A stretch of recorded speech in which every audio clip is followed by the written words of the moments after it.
everybody. It's 3 p.m. and we are celebrating our day offs from July 4th, which is awesome that everybody got an extra day. I remember in the day we all used to feel like we got cheated when the holiday was on, whatever holiday was on a Saturday or a Sunday.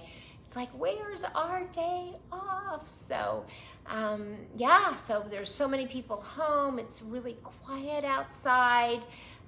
Not a lot of traffic, so it was a beautiful day. I hope you all really enjoyed it. I'm waiting for all of you to find me today. Sometimes Facebook doesn't alert you, but so I hope that somebody pops on here and watches the live today. There we go, here comes somebody. Everybody's gathering, finding us. Everyone's alert has popped up. Everybody's not doing what they normally do today, so it might be just a bit different for everybody to find us. But I do want to give some PR out there for those of you who are going to watch this videotaped on Facebook. Hi everybody, there you come. Glad to see you. Is that we are promoting our last week's summer barbecue tournament winner, Lucy Ensalaco. She's going to be here with me tomorrow on Tuesday cooking, and we are going to be making filet mignon, and she is going to be making along with the filet, she's doing a surf and turf. So we're going to do this in different steps, her with the lobster, me with the filet.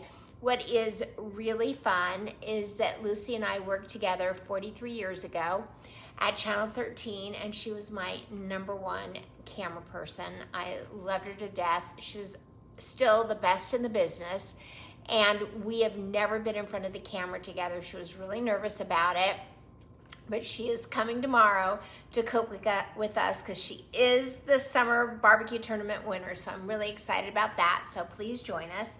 And then Wednesday, we are doing our Love in a Tuscan Kitchen with Cheryl Ness and her husband, Chef Vincenzo, and we are going to be making biscotti with lavender, which is her recipe, and his recipe is something else, so I can't remember exactly what that is. I can't remember what his was, but I'll remember by tomorrow so I can plug it correctly.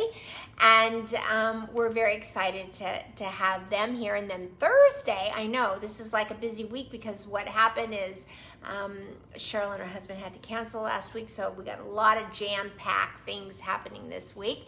And then on Thursday, Colette Brown is joining us, our wellness advocate, and she's going to show us how to make how to make spaghetti squash in 5 minutes in an Instapot, and how to season it and get it on the table in 5 to 7 minutes, I think it takes in the Instapot, which is crazy. So I've got to make sure I can find spaghetti squash. So that's going to be a fun interview. And then on Friday, we have Channel 8. So really the only day I am going to be cooking alone here is right now, which is why I'm here today. So let me tell you, yesterday we had a very just small little barbecue happening at the house, and it was so hot, and in fact it was literally cloudy all day long, and it was very tolerable yesterday outside. And then all of a sudden, hey Ryan McNamara, Allen, so good to see you, thank you for being here. It was cloud cover and it was really lovely, and then all of a sudden, right when I needed to go out to the barbecue grill, the sun came out, and it was just, I felt like I was being barbecued out there. Everybody else jumped in the pool, but Nanny Bubby was at the grill, and I did something that I loved, which I want to share with all of you. So I came up with a side dish that I pre-made in the morning, stuck it in the refrigerator, and then right as I went out to the grill, the oven had preheated to 400 degrees, and I took these zucchini sticks, which I'm going to show you how to make, and put them in the oven for 20 to 25 minutes, which meant my side dish was in the house cooking, and I could just totally focus on the grill and what I was grilling. So it worked out perfectly. And this week's summer barbecue tournament item is side dishes. So let me show you what I made, and I hope you love it as much as I do. So we're gonna start with 3 medium zucchinis. And by the way, this is an Ina Garden recipe, who is my go-to when I'm like, I wanna make something completely different. So let me turn this camera over here. And this is gonna start with 3 medium-sized, yes, we did enjoy the 4th. I hope you did too, Frank. So with these 3 medium zucchinis, and this is what I'm gonna do. I'm gonna spray these with my handy dandy food grade hydrogen peroxide. And what I have found when spraying the zucchini and when spraying cucumbers especially, is that because so many people touch the skins, the food grade hydrogen peroxide will bubble up where the bacteria is, just like when you have a sore and you spray the food grade hydrogen peroxide on it. And so I'll just show you right here. There is, well, there's a white strip, but just over the top of that, that is some bacteria bubbling up from the peroxide. So I'm gonna let these sit for just a moment, and I'm going to come back over here and we're gonna get this started. Hello, Donna Toussaint, and everybody is finding us and joining us. So we'll let those zucchini bubble up and get themselves clean. We're gonna rinse them off and pat them dry, but in the meanwhile, we are going to make our dipping sauces in order to get them in the oven at 400 degrees. It's really easy. It just took a little bit of time because I had a lot of sticks. So let's start first with the pesto. So we're gonna take the pesto. Let me grab this recipe so I don't miss anything. We're going to take about a 1/2 cup of this pesto, and this is store-bought pesto. So nothing to be ashamed of, nothing to worry about. Sometimes store-bought is a-okay, especially if you're using a good pesto. So about a 1/2 cup, there we go. Probably did a little bit more than a 1/2 cup of the pesto. It's a really good quality pesto that I used. And then we're gonna put in 4 tablespoons of olive oil. So let me grab. So I just wanna tell you that this week in Gather with Nanny Bubby, you definitely wanna post your side dishes. Every week we've had more and more people entering to win to cook with Nanny Bubby, and then of course at the end, somebody of the 6 people whose name we draw out each week that wins gets a box of Temecula olive oil of their choice. So, okay, 1, 2, 3, 4. Now we're adding olive oil to this because we're gonna mix up this pesto, and it needs to be wet enough to roll into the panko crumbs that we're gonna put together. So I'm just gonna take this, let me make sure that you guys can see this. So there we go, all mixed up. Okay, so we're gonna set that aside and make sure it's mixed really thoroughly. The olive oil in this, so the pesto gives it the flavor, and the olive oil is because we're just dipping into the dipping sauce, like a dipping sauce, and then I'm gonna roll it into the panko. So let me set this down, and into the food processor with a metal blade. Let me show you what I'm going to do. So let me turn you around. Are we getting there? Okay. So I'll tell you something funny about this food processor. It was a gift, which I was thrilled to get. Hey, Marcy Swartz. So, oh, Marcy Tosher Swartz. Marcy Swartz Tosher. Nice to see you. Glad everybody's kind of home and relaxed and having fun, and so happy. Those of you who are unable to really join me every day live are here today, so I'm really thrilled to see that. So the funny story about this food processor is I've literally broken, it's brand new, it's not even a year old yet, and I literally have broken every single part. I've broken every single part and had to reorder the part. Fortunately, I have not broken the motor, but I have replaced every single part. I mean, I'm just having, even including the metal blade, I've had to replace. Cuisinart.com is where you go. You can even order online, so that's good. So, okay, here we go. So into the food processor, the very first thing we're going to do is add 2 large cloves of garlic, peeled, of course. And I've always found that with garlic, the best thing to do is to turn it on high, so pardon the noise that you're going to hear for just a moment, and then just drop them in. And then just let them go until you can tell that it's all minced. There we go. And the reason that you do that is that if you put it in with the parsley, which I'm about to put in, they really don't get minced up. They just become a part of the parsley and they end up with bigger chunks. And this is really meant to be minced. So if you're ever working with garlic in a food processor, you have to turn it on and drop it through the feed tube and let it just oscillate until you can see that it's attaching itself to the side and there's no garlic left to hit the blade with. It is the perfect minced garlic.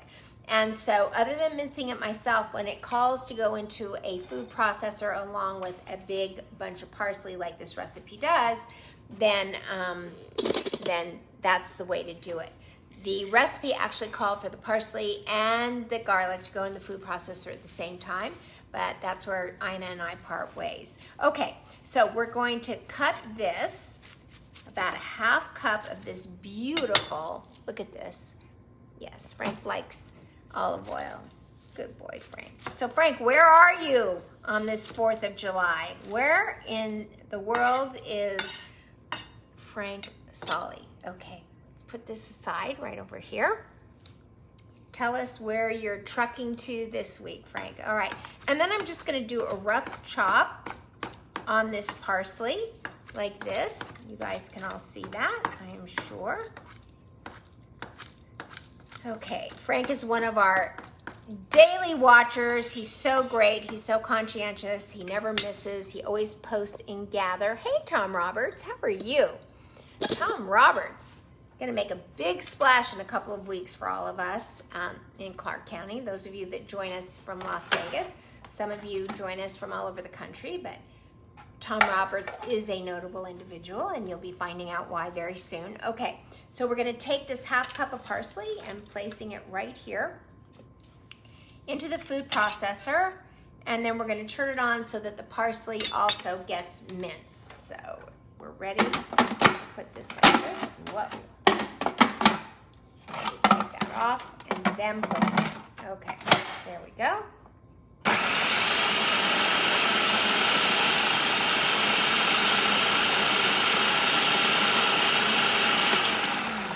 Okay, now you don't want it to get mushy and you want to make sure that it's very, very dry when you put it into the food processor. So in this case, that was rinsed when I got home from the grocery store, and it has been in the refrigerator. It air dried before I put it in the fridge. I put it in the fridge in a Ziploc bag with a paper towel to keep all the moisture going onto the towel and keeping the parsley very fresh and very crisp. So that's also a little trick that I use.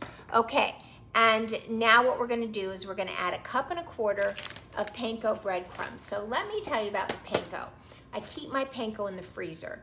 That way, every time, yes, my dog is sitting nearby, Frank, but I fed him right before the show because he always comes down right before the show to get fed.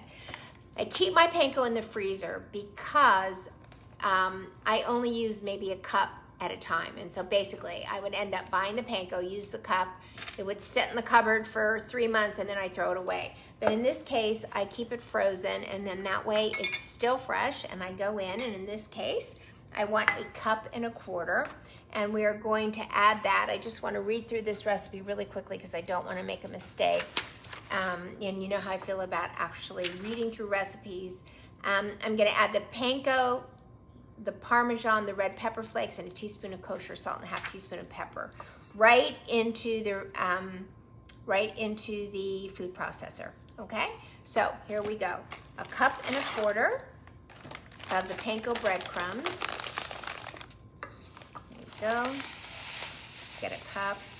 And I will almost be done with this panko by the time I add 1.25 cups in here. And I think it can go right through the feed tube. There we go. 1.25 cups. Here we go.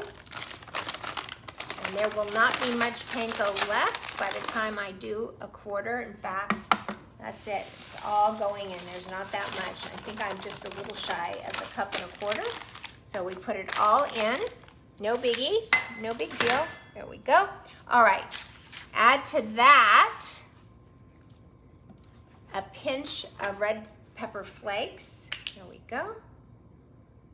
And of course, more if you like more, less if you like less, just depending on how much heat you like. This just gives it great flavor. And then we're going to add 3/4 cup of freshly grated Parmesan. So I always grate my own Parmesan in a food processor with a metal blade. Hold on for me just a second. The reason that I do that is that any grated Parmesan from the stores, even Whole Foods, puts an additive in it to keep it from clumping. I say, who in America decided that Americans could not handle Parmesan cheese if it clumped and that they wouldn't buy it? Because nothing could be farther from the truth. Clumpy Parmesan, grab a fork, give it a stir, and boom, there you go. No more clumping. Okay, so here we go. Let's add 3/4 cup of Parmesan. There we go. And I think I'm just gonna add all of this. It's not quite a cup. Might be a little more than 3/4, but I think it's gonna be just fine. Okay, there we go. Now we're gonna add to that salt. Somebody keeps walking in and out my door and letting the garage door slam. Might be good if they knew not to slam the garage door. Okay, all right.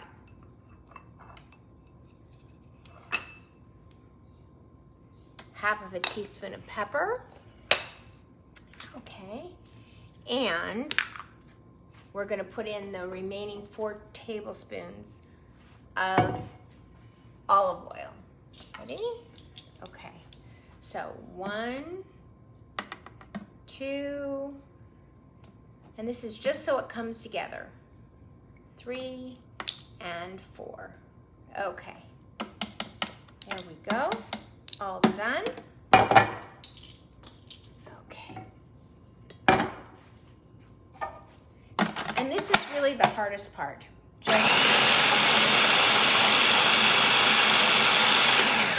And let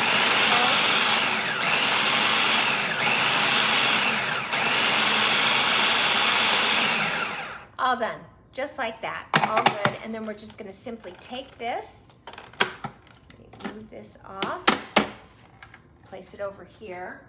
I'm very cautious about this food processor now since I've literally broken every single piece that came with it and had to reorder.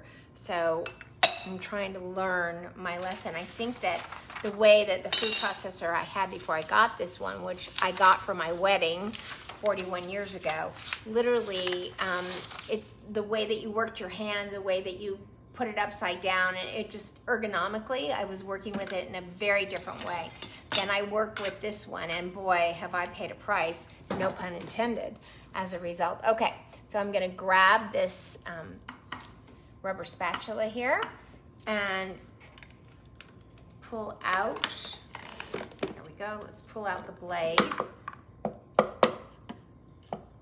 Oh, got flying panko over here. Okay. And then we will take this and into, these are 9x9 baking dishes. I find I use them as my go-to dipping, coating pieces of serveware, bakeware, because they're big enough for like a breast of chicken to fit in them.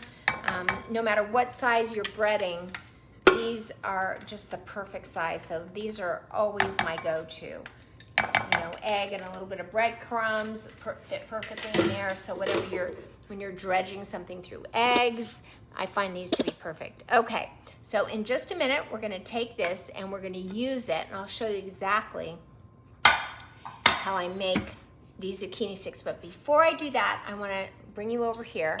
So it would be good to have Lucy here tomorrow, because Lucy was always my camera person when I was on TV back in the day.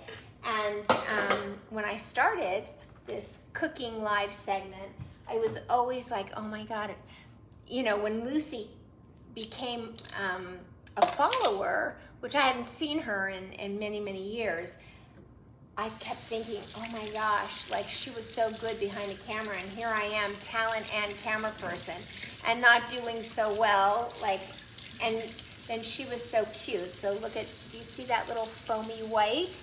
That's where the bacteria is. It foams up, and now we get to wash it down, wash it off. And now these are all clean with the food grade hydrogen peroxide. Again, I'll just tell you, if you want to find food grade hydrogen peroxide, go to nannybubby.com, game changers, and scroll down for the food grade hydrogen peroxide, and you can just order right through the link on Amazon to get a bottle. My bottle's been down there for about 1.5 years, and I'm only halfway through it. It doesn't spoil, as you know, from your own hydrogen peroxide in your medicine cabinet. So, but do not use regular medicinal hydrogen peroxide. It's really too strong for you to be putting in your food. Okay, so let's take these. Now here's another thing that I learned, and this is where, hey Teresa, good to see you. Happy to have you here. This is another thing that I learned in doing this yesterday, is that Ina's recipe actually calls for these to be cut into 16 pieces, and I found that they were too thin. And so I'm only going to cut them in 4s. So she cut them in 4s and then cut them 3 times, so into 12 pieces actually. But if you just follow what I'm doing here, let me take this. Hey Edna Razone, so nice to have you here. And for those of you who are new and joining us for the first time, please know that all you need to do is go over to gatherwithnannybubby.com to join our summer barbecue tournament. Gather with Nanny Bubby is our Facebook group. It's a private group that we're always happy to welcome new members. You just have to give us your email address and answer a few questions, and you get in. And you can compete with our summer barbecue tournament. This week, we're all posting our summer barbecue side dishes, which is why I am doing this recipe. There will be one winner chosen Friday, either right before or right after the Channel 8 segment, depending upon what time that segment actually comes on this Friday. So it's different every time. But do know we're getting down to now our 5th person winning, and then the following week there will be 6 people. Okay. And we'll find out who they are, and then a week after that, we will draw to see who wins the box of Temecula olive oil. So Lucy says, oh, good. Okay, thanks, Lucy. There was a person that Lucy and I worked with back in the day, and she's going to be on tomorrow because she was our summer barbecue tournament winner. And we asked if he would like to join tomorrow and watch the 2 of us. So I hope that he does. He's a wonderful, wonderful guy, and truly the best floor director that ever lived in Las Vegas. I have yet to find that guy. So, okay. All right. So we're going to cut this in half. There we go. So did you see that? We cut it in half lengthwise, and now I'm going to turn it upside down, and I'm going to cut it. I could cut it in thirds, the half. I could cut it in thirds, and that I think would be thicker. So what Ina did, and I'll just show you, is she cut it in half, and then she cut each half in thirds. And what I found is that was just way too thin. Truly it was. So I'll just cut these in half one time, and then we'll proceed with what I was doing. So there we go. I think these are thicker. I think they hold up in a 400-degree oven a lot better. And so other than that, I don't part ways too often with Ina, but just on this. Okay. Tom is in the pantry getting his chips. Dear, I can hear you chipping. Do you want to come say hello to everybody? Tom? Oh, he went away. Okay. All right. So I will cut this in thirds. Okay. Suddenly he's camera shy. I think it's because he can't hear. Okay. 1 and 2.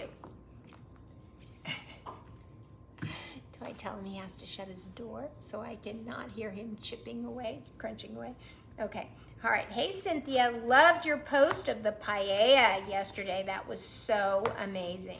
I love that. I don't know if any of you went to Full House Fallbrook and saw Cynthia's paella post. There's a paella maker that made like the most gorgeous artistic paella I've ever seen in my life. She's down on a yacht in San Diego, or a boat, not sure which, but it sure looked fun and the food looked delicious. Okay, so that's about the thickness that I really think I like. And as I said, it really, in a 400-degree oven, when they are just really, really thin, they just melted away, and I did not particularly care for that.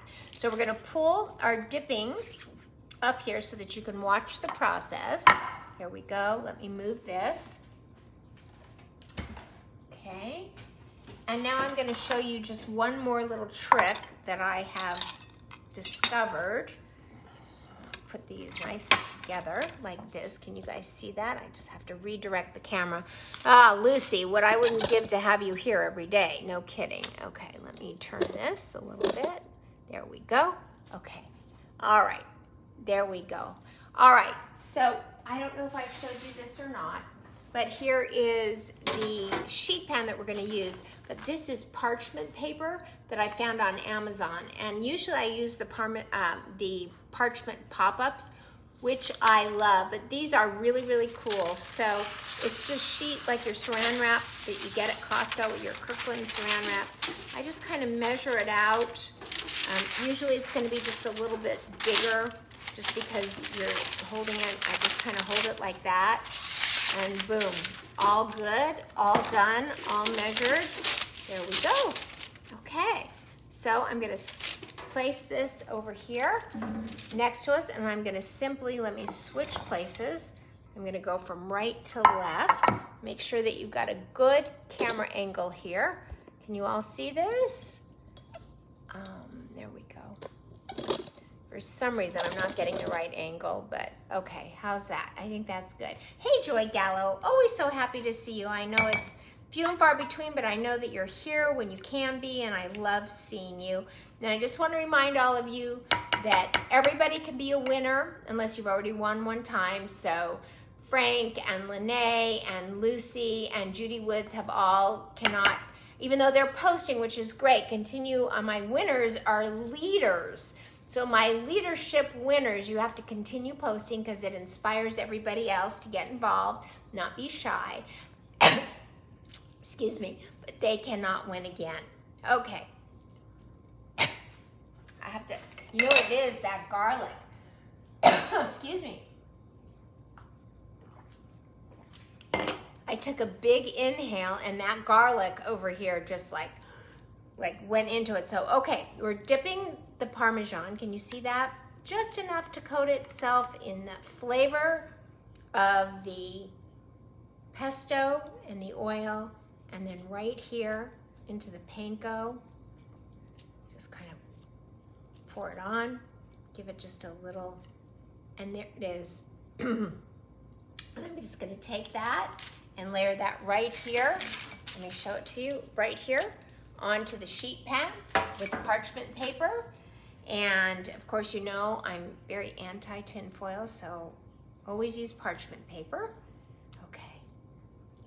Tin foil is very toxic, so any way that you can get away from using aluminum in your cooking, you're much better off. There's all kinds of reports of, you know, what it does to the brain, long-term uses. So, hey, when those reports come out, you might as well pay attention and do what you can. And I think it tastes better being on parchment than it does on aluminum. Okay, look at that. Isn't that fabulous? And the fact that these are thicker is actually just is working so much better than the really, really thin ones. So very much, there we go. And I have to edit. I did not change her recipe. I posted her recipe today. Hey Maruka, so glad to see you here today. Happy to see everybody today. I did not change her recipe. I let it go up just as it was, but I'm just giving you a few hints and tips as to what I experienced myself yesterday as I was making these. So the really great news about this is that, again, I made these in the morning. I could have made them the night before and put them in the refrigerator. They're definitely a make ahead.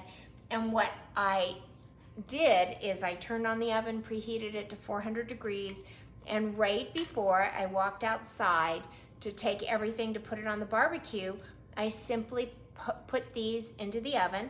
I brought a timer outside with me so that I didn't forget them, because you know, you get out there barbecuing and talking and laughing and doing whatever, and you can forget. So I brought a timer out there and I set the timer for 25 minutes. Forgot about them. Literally took me about 25 minutes to grill all the meats, get it off. I set the meats to rest for about 15 minutes once I took them off the grill, covered them in parchment, and then sealed it with aluminum foil on top of the parchment so the foil was not touching the food. And then I came in and pulled these out of the oven, got my platters out, and I was so calm and so cool and so collected, which sometimes for me is not as easy because I get a little nervous. Maybe you guys do too, when you start have people and you're taking things out and suddenly the timing is off. And so I was so calm and cool and collected and pulled these out of the oven. I served them right on the sheet pan trays. It was very casual yesterday and everybody really loved it. I looked it over and just decided that they would be better thicker, and so that's why I changed the recipe for today. But boy, I will tell you, I actually even think you could put these in the freezer and freeze them, make them, you know, a week ahead, a couple days ahead, freeze these, and then take them out and defrost them and pop them right into the oven. You could probably even start baking them frozen, I would guess. That way they don't get soggy. So, okay, here we go. So this sheet pan will hold, let's see, this made, there's 2, 4, 6, 8, 10, 12, 14, 16, 18. This made 3 zucchini, made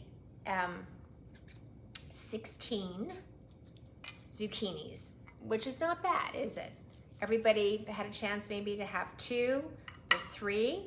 It's not bad depending on how many that you have. So there you go. So it's got such a great blend of flavors. You do not need a lot of salt because there's so much Parmesan in the pesto and also into the panko is a lot of Parmesan, and Parmesan just by virtue of its natural existence is very salty. So you really don't need a lot.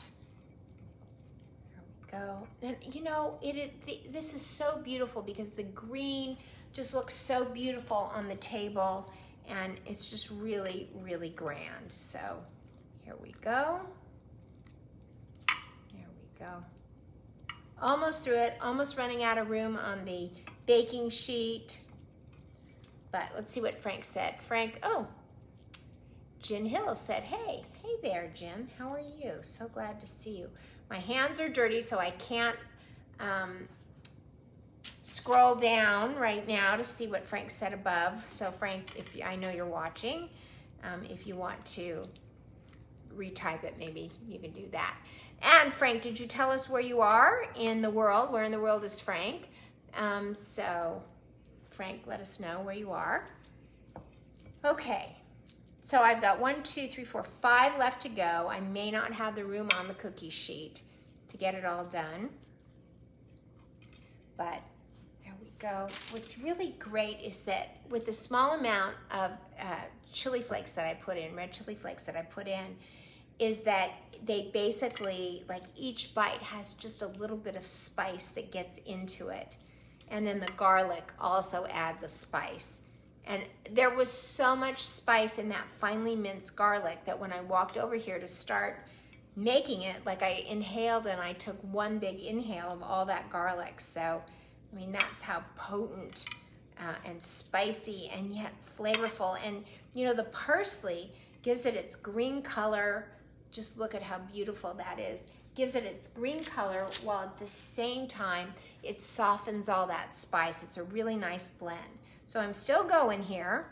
Let's see how we're doing.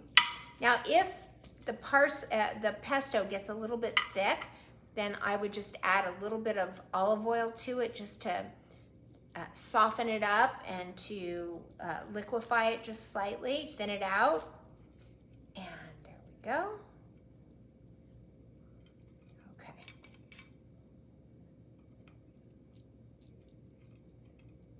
There we go. Let's see. Maybe along the side, huh? I've only got 3 more to go, so let's see if we can cheat the space. Figure the spacing out. I think we can do it. So let's see, Frank said, would the bread stick better if you use flour? You know, I'm not a fan of the flour on these. I think that the panko gives it a really, really great texture. And when you use flour, it really evenly coats all over. And it feels very, like I went through a drive-through, honestly. And so I really love this panko because it is uneven and it goes where it sticks, and sometimes you take a bite and it has a little more and sometimes it has a little less. And it just feels to me more like it's homemade. And I love always things feeling like homemade. And so if you do it with flour, Frank, I just really feel like it just coats too evenly, and it just has a look and a flavor and a texture like we just went to the freezer section of our grocery store or went through a drive-through. And if I'm gonna make something by scratch and put in the time and the love, I just want it to say, hey, this isn't perfect, because it was handmade, homemade, whatever you think. Okay, so that's why I wouldn't use flour. So there we go with the panko. I've got 1 more to go. Do you think I can get it to fit? I'm thinking and feeling like I can. Pulling this over. Here we go. Hold on. I'm respacing these. Here we go. Okay. Awesome. 1 to go. And it's nice and thin. So we've got a little bit of pesto left over. We've got a lot of panko left over, but it'll all go down the tubes. So Frank is in Ontario, California, and Frank is over-the-road trucker. He's on the road 27 days at a time. He's a chef, and so it's difficult for him because he can't always cook, and he has to eat at these terrible truck stops. So anyway, we always feel for Frank, especially when he posts things that we see that he's eating. It's just crazy. So, okay, let me wash these hands, and hold on for me 1 second.